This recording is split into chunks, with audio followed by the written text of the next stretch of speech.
Autorité de contrôle des élections et du référendum, l'ACER est une structure administrative indépendante non permanente. Elle est autonome sur le plan administratif et financier. L'ACER fait partie des innovations du nouveau code électoral gabonais et a pour mission contrôler l'ensemble des opérations électorales et référendaires. Elle veille en particulier à leur bonne organisation matérielle et propose des solutions à tout dysfonctionnement constaté.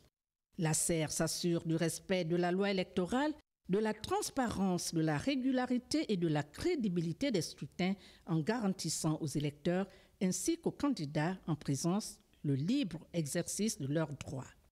L'autorité de contrôle des élections et du référendum est également chargée de contrôler l'effectivité de la mise en place des commissions électorales locales, de s'assurer de la remise de la liste des électeurs par bureau de vote dans le délai requis, de veiller à la publication de la liste des centres et bureaux de vote de leurs circonscriptions électorales, ainsi que la liste des candidats, contrôler la mise en place du matériel et des documents électoraux.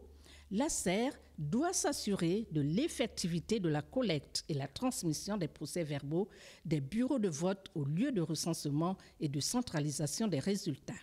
Garder par-devers elle les copies de tous les documents électoraux. Dans l'accomplissement de sa mission, l'ACER peut, en cas de besoin, recourir au service d'experts indépendants ou de toute autre personne ressource. Les crédits nécessaires au fonctionnement de cet organe sont inscrits dans le budget général de l'État. Un décret fixe l'organisation et le fonctionnement de la structure. L'ACER est mise en place au moins 1 mois avant le déroulement du scrutin et prend fin 3 mois après l'élection. Ainsi, l'ACER comprend 9 membres nommés par décret du président de la République après appel à candidature.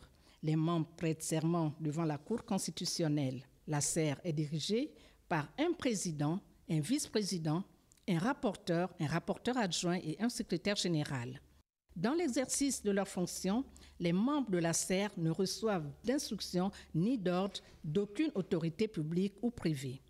Les membres du gouvernement, du cabinet du président de la République, du cabinet ministériel, des institutions constitutionnelles et de leur cabinet, des personnes exerçant un mandat électif, les personnes et auxiliaires de commandement, les candidats aux élections et toute autre personne régie par un statut spécial l'empêchant d'exercer d'autres fonctions ne peuvent être membres de l'ACER. Après chaque élection ou référendum, l'ACER remet un rapport sur l'exécution de ses missions au président de la République. Enfin, en l'absence d'élection ou de référendum, les activités de l'ACER sont suspendues.